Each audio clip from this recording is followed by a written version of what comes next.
Bismillahirrahmanirrahim. Assalamualaikum warahmatullahi wabarakatuh. Selamat malam semuanya. Ya, Inti, malam.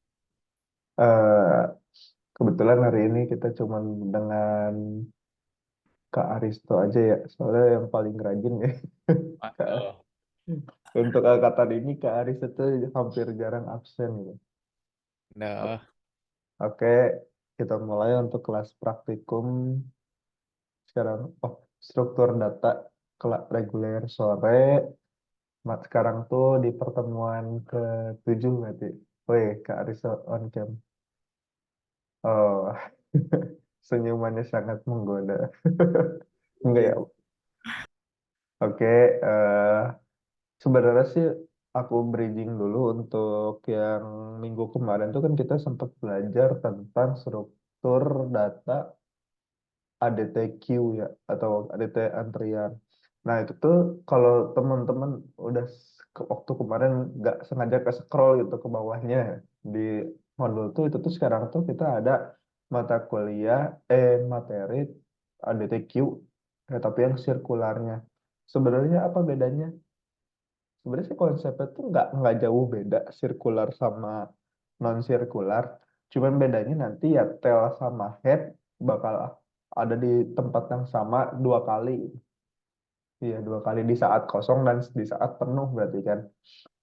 Kalau untuk nanti di gambarannya mungkin bisa langsung di aku share screen dulu. Oke, kita masuk ke ADTQ representasi kontigu sirkular. Nah, ini untuk Q yang kemarin kan ini ya. Dia tuh bentuknya ya kayak antrian yang ada di otak kita aja gitu. Antrian sebagaimana emang seperti itu gitu sebenarnya konsep dari struktur data sendiri.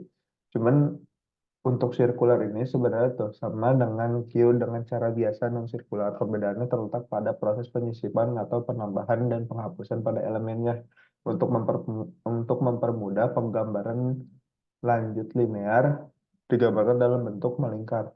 Nah, tadi yang udah aku bilang kalau untuk eh, antrian pasti dia datanya ngurut ya 1 2 3 4 5 6 7 8. Cuman bedanya kan kalau yang kemarin tuh kan lurus kayak gini. Kalau untuk yang sekarang tuh dia berputar. Bedanya di mana ya sih? Kan kemarin tuh kita tuh bakal ada posisi head sama dengan tail tuh di sini kan di saat nol. Kalau posisinya ini kayak gimana? Ya di saat nol kan sama kan. Head dan tail bakal ada di sini nih di nol. Tapi kalau posisinya dia lagi penuh, nggak harus penuh sih, pasti sirkular barengan terus. Head sama tail tuh dia bakal posisinya bakal bakal di tempat yang sama terus ya harusnya. Kenapa ya? Karena mau dia posisinya tiga juga ya dia bakal nge-sirkular tapi bentuknya tiga biji aja gitu. Ini karena kebetulan ini 8 ya berarti dia head sama tailnya dari 1 sama 8. Cuman nanti untuk ngeposisiinnya sebenarnya kalau dalam dalam struktur datanya sih kita nggak peduli dengan posisi gambarnya ya.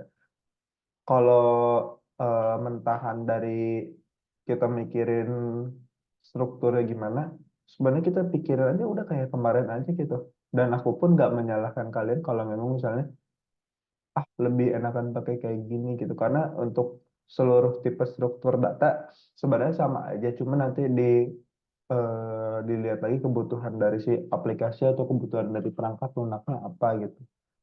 Dan ya itu punya kelebihan dan kekurangannya masing-masing. Mungkin ada yang struktur data tuh tipenya nanti kalau memang dibiarin apa dibiarin misalnya kalau kita kan kalau Q ini kan dia berarti dia bikin bikin apa namanya bikin ruangnya ngepas sama apa yang data yang datang gitu. Misalnya 8 ya berarti disediainnya 8 kotak ini. Tapi kan ada eh, misalnya kita udah bikin 100 kotak nih. Nah, kalau udah bikin 100 kotak, yang datang cuma 8, artinya 92 kotak lainnya itu nggak kepake, tapi kita udah nyiapin memori. Nah, itu tuh eh, nggak terlalu signifikan dalam dalam penggunaan resource di komputernya. Cuman itu ngaruh kalau misalnya memang datanya lebih banyak lagi, karena kan nggak mungkin data itu kayak cuman 8 data doang. Nah, ini tuh nanti kan dalam bentuknya bit atau byte-nya kan. Nah, itu tuh bisa gede banget dalam penggunaannya. Mungkin bisa kita lanjut lagi. Nah, di sini ada implementasinya. Kita lihat bedanya apa yang sama kemarin ya. Implementasi key dengan sirkular artinya laju pergerakan antrian dilakukan secara melingkar. Pada proses penyisipan penghapusan elemen, tail atau head akan selalu naik sampai tail sama head mencapai indeks maksimum. Jika tel sama dengan indeks, nah, tetapi jumlah elemen Q belum mencapai antrian, kemudian penem- maka tel sama dengan kemudian penempatan elemen baru pada tel. Aduh, maaf ya aku baca dong soalnya aku nggak nggak terlalu ngerti teori. Cuman kalau disuruh ngerjain nggak gitu-gitu aja sih kayaknya. Sedangkan untuk proses penghapusan head sama dengan indeks max dan jumlah elemen Q tidak kosong, maka head Q sama dengan satu. Definisi kondisi Q pada tabel. Nah, ini mungkin materi tadi ini sih yang perlu dijadiin perhatikan. Karena eh, bakal kelihatan jelas struktur kayak gimana di sini sih. Kosong itu head ya sama dengan nol, tailnya sama dengan nol itu persis kan kayak yang kemarin kita udah bahas. Berarti kalau kondisinya kayak gitu, head sama dengan nol, tail sama dengan nol, berarti bisa kita simpulkan sebagai head sama dengan tail kan. Ini posisi head sama dengan tail. Satu elemen berarti head sama dengan tail dan head, bentar, head kurang dari lebih dari nol. Kita lanjut dulu. Satu elemen tetapi tidak penuh head. Oh, I see. Tail Q dan head penuh head sama dengan satu dan tail sama dengan indeks max atau head min tail sama dengan satu. Ini tuh nanti kan posisinya kan melingkar ya. Berarti si head tuh bakal bakal ada di posisi antrian ke satu kan, head tuh. Nah, tail tuh nanti bakal ada di posisi paling terakhir. Nah, tapi posisi paling terakhir itu kan nanti adanya di satu juga kan, karena dia nyambung gitu. Kalau bedanya kemarin kan kalau head di satu ya tail berarti ada di 10 misalnya. Dia nggak bakal sama. Cuman kalau ini tuh kalau di sirkular tuh ya dia bakal ujung-ujungnya bakal ada di satu lagi atau di awal lagi gitu. Oke. Nah, mungkin bisa ilustrasi Q tidak kosong dengan 5 elemen dengan head sedang berada di posisi awal gitu. Head satu, tailnya di 5. Ini maksimalnya di 10 ya. Ilustrasi Q tidak kosong dengan 5 elemen dengan head tidak berada di posisi awal. Nah, bedanya tuh untuk di sirkular sama non sirkular. Kalau di sirkular itu posisi head tuh nggak mesti ada di satu terus gitu. Kalau kemarin kan head pasti di satu terus kan, karena nanti yang lainnya bakal maju. Tapi kalau di sirkular itu posisinya dia bakal bakal bakal muter jadi sampai nanti datanya tuh kemungkinan bakal di tengah-tengah sirkular. Itu tapi mengikutin gimana nanti penghapusannya, tapi sih sebenarnya di sini penghapusan pasti bakal di head terus sih. Sebenarnya nggak perlu ilustrasiin kayak gitu, nggak terlalu bermasalah. Nah, kenapa ini posisinya bisa kayak gini gitu, karena kan tadi kan sirkular ya. Kalau sirkular itu si head gini, oh harus gambar. Kan kalau kemarin head keluar gitu dihapus ya berarti otomatis nah, head keluar ya otomatis langsung hilang, headnya pindah, ini maju, headnya tetap di sini kan nggak kemana-mana. Tapi kalau sirkular gini, kalau sirkular ini kan head ini tail. Nah, posisi head kalau misalnya di sini hilang, ini nggak ke sini dong, tapi ini bakal bakal bakal maju ke sini. Tapi ini tuh bakal ngisi tempatnya di sini, jadinya bakal ada posisi di mana di tengah-tengahnya bakal kosong gitu. Karena si Hen itu ngikutin si sirkularnya, jadi kayak kalau memang ngeh ada permainan HP dulu yang dia makan makanin kayak ular gitu tah. Dia tuh muternya kayak gitu tuh. Jadi si head kepalanya tuh bukan bukan bukan badannya yang masuk ke kepala, tapi kepalanya kan yang masuk ke badannya gitu. Jadi itu tuh kayak yang hop hop hop hop hop terus gitu. Jadi ada kemungkinan head itu bakal di ujung, tapi tailnya tuh bakal di depan gitu. Itu eh, beberapa case dalam sirkular. Dan itu konsep sirkular itu nggak cuma di Q ini dong sih. Kelas. Kalau, nah ini ada algoritma penambahannya. Pada operasi ini, pastikan dahulu bahwa elemen Q tidak penuh. Kemarin kalau udah aku jelasin sih, di mana ya kalau kita mau nambah ya kita harus cek dulu nih, ini si Q-nya tuh udah penuh atau belum. Kalau memang udah penuh, buat apa kita nambahin gitu. Jadi supaya kita mengurangi proses yang sia-sia. Kan kalau bisa aja sebenarnya kita mau nambahin ya udah nambahin aja langsung gitu. Cuman paling dari proses bisnis dia nggak bakal ada masuk kemana-mana. Kalau Kak Aristo ya dari UI UX mungkin dari segi eksperimen eksperimen experience-nya user gitu. Kalau misalnya nanti orang ngeklik gitu ya, dan dia tuh nyangkanya masuk gitu. Padahal dari segi bisnis dia tuh nggak masuk. Nah itu kan bikin user malah kebingungan juga gitu. Pada perasaan tadi udah nggak klik masuk deh gitu. Padahal mah itu sebenarnya dalam bisnis nggak masuk, kenapa ya? Karena queue-nya udah penuh gitu. Jadi daripada daripada kita harus bikin usernya bingung gitu ya, atau ada pertanyaan, mendingan ya dari awal udah kita restrict aja gitu dari awal. Kalau memang udah penuh ya nggak bisa nambahin lagi. Udah mungkin bisa ada general message atau gimana gitu. Terus di sini untuk algoritma penghapusan, jika tel belum mencapai poin bersama. Algoritma penghapusan pada operasi ini pastikan dahulu bahwa elemen pada Q tidak kosong gitu. Karena buat apa kita nggak hapus tapi nggak ada elemennya apa-apa. Nah, kalau kayak gini posisinya bakal kemungkinan malah bakal jadi error gitu. Karena nanti dia tuh kan ngebacanya pasti ngehapus di head kan, head bakal ngehapus. Cuman masalahnya nanti kalau memang misalnya headnya nggak ada apa-apa, berarti nilai head itu nol kan. Nah biasanya itu tuh kadang-kadang sih nggak pasti selalu, mungkin ya beberapa persen dia tuh kalau lagi mau ngehapus atau nge-eksekusi suatu data tapi nilainya nol, nah itu tuh bakal ada error gitu, nge-crash. Nah, daripada kita harus ngalamin hal tersebut, ya udah di restrict aja di awal gitu, bikin satu fungsi di mana ngecek dia tuh kosong apa enggak gitu. Nah, sebenarnya sih ini untuk codingannya nggak jauh beda sama yang kemarin, cuman bisa kita lihat dulu di sini. Di sini ngingetin lagi ya, kalau di sini itu include stdio tuh untuk sebenarnya nggak masalah kita nggak pakai ini, cuman ada beberapa yang harus distandarisasi yang nggak harus ada banget. Nah ini sih Corneo ini dia tuh cuma tampilan doang sebenarnya. Nah kalau STD itu standar kayak beberapa sintak di dalam bahasa C, ini kan bahasa C ya, itu tuh harus dalam bentuk standar, library standarnya tuh ada apa aja. Nah itu aku juga nggak tahu, kalau dalamnya kayak pasti banyak.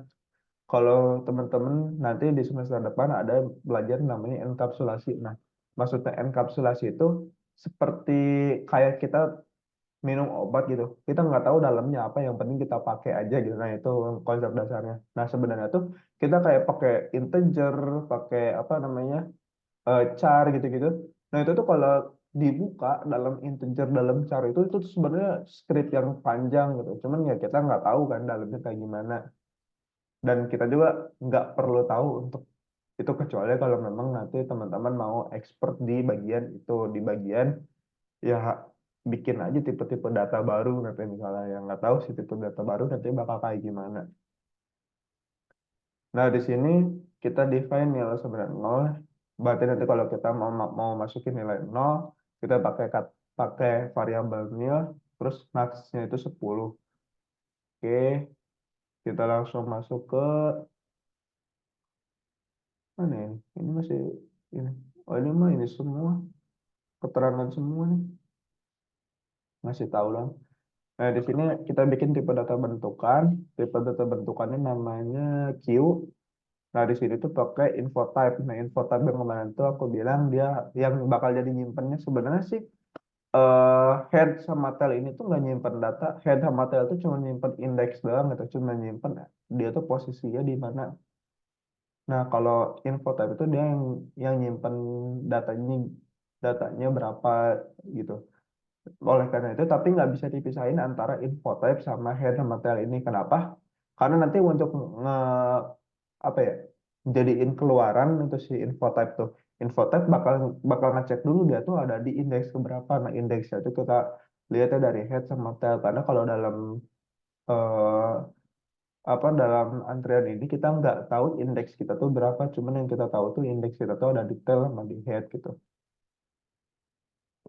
Karena ya dalam antrian kita nggak perlu ngolah data yang di tengah-tengah. Yang kita olah tuh cuma ujung sama ujung doang. Oke, di sini ada konstruktor pertama create. Kalau teman-teman bingung, di create kenapa sih harus dibikin semuanya sama dengan nil gitu. Kita tuh kayak kita tuh sebenarnya punya tipe data nih ya. Ya punya tipe data. Kalau kita belum bikin sama dengan nol, dia tuh nilainya tuh belum ada.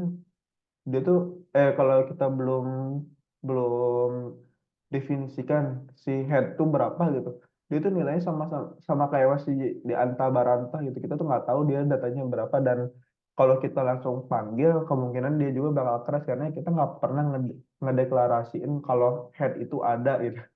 Nah, di sini tuh fungsi si create itu sebenarnya setiap dari modul satu sampai modul sekarang kalau ada kata-kata create gini tuh dia tuh kalau cuman isinya tuh kayak variabel yang ada di tipe data bentukan tadi terus sama dengan nol aja gitu atau sama dengan nil. Ini kan nil tuh tadi didefinisikan di atas tuh sama dengan nol kan. Nah, jadi kalau bingung gitu create queue itu apa ya itu tuh cuman kayak kita manggil manggil tipe data yang udah kita bentuk, kita bikin nih kayak tadi tuh di tipe data bentukan tuh dia tuh masih diimajinasi lah kalau di komputernya mah. Cuman kalau di create itu udah mulai kita realisasikan nih cuman masih kosongan. Kalau di tipe data bentukannya dalam rumah kita tuh masih bentuk desain. Nah, kalau di sini tuh di create itu kita masih bentuk rumah tapi kosongan itu belum ada isinya apa-apa. Nanti isinya tuh dilanjutin sama fungsi selanjutnya. Oke, di sini mengirim ada tip ada fungsi NBE elemen.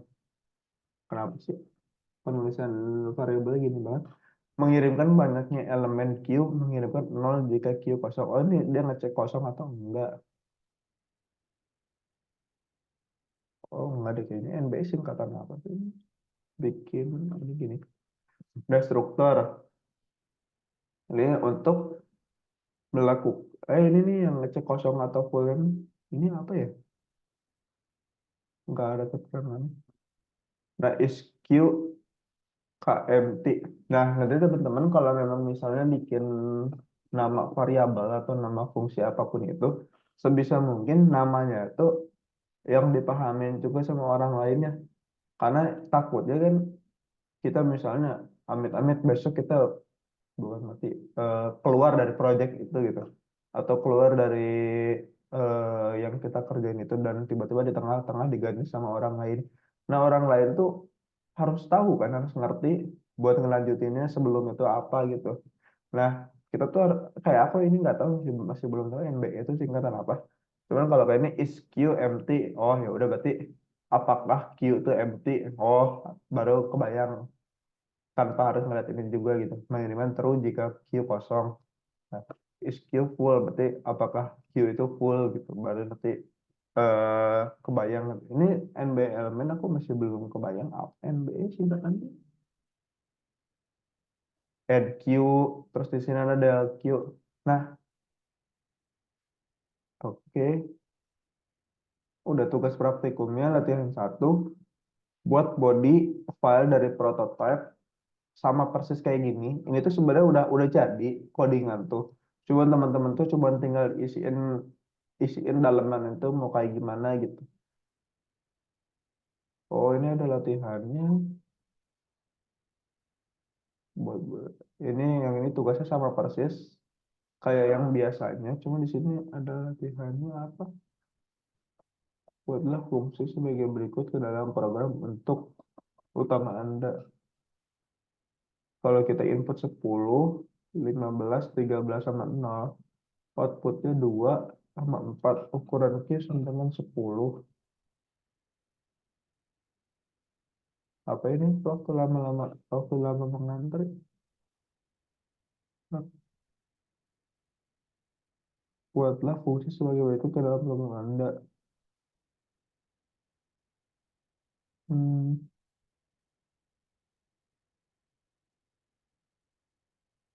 supaya gampang, tidak usah pedulikan ini. Aku juga soalnya belum tahu ngejelasinnya gimana ini. Yang penting kalian jalanin aja, teman-teman jalanin aja ini apa program yang tadi di atas dilanjutin, diisiin badannya. Terus ini ada latihan duanya, buatlah kelompok dengan anggota 3 orang tidak lebih, kemudian selesaikan persoalan ada TQ representative pointer di bawah dengan memanfaatkan konsep linear linked list. Oh, ini ada kerja. Hmm, kenapa ini? Maksudnya apa?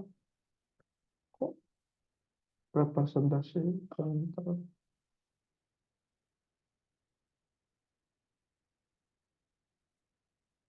Hmm,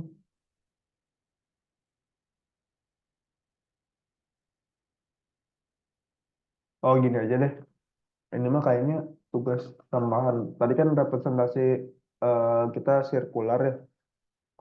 Nah, kalau ini mungkin teman-teman bisa kerjainnya yang latihan satu aja, sesuai yang kayak biasanya.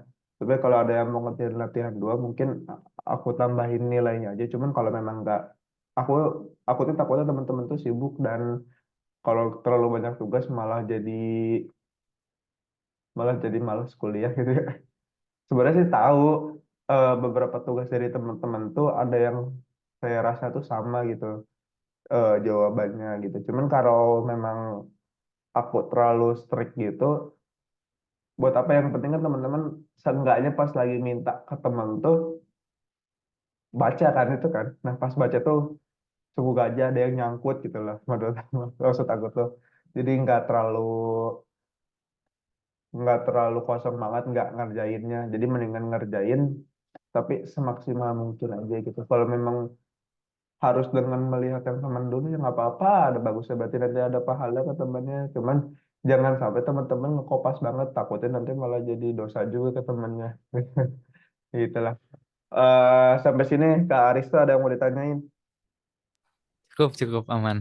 Oke, mungkin aku cukupkan untuk kelas praktikum hari ini. Mudah-mudahan apa yang saya sampaikan dapat bermanfaat bagi kita semua. Dan terima kasih atas perhatiannya. Mohon maaf apabila ada kesalahan dan kekurangan. Wabillahi taufiq wal hidayah. Wassalamualaikum warahmatullahi wabarakatuh. Selamat malam.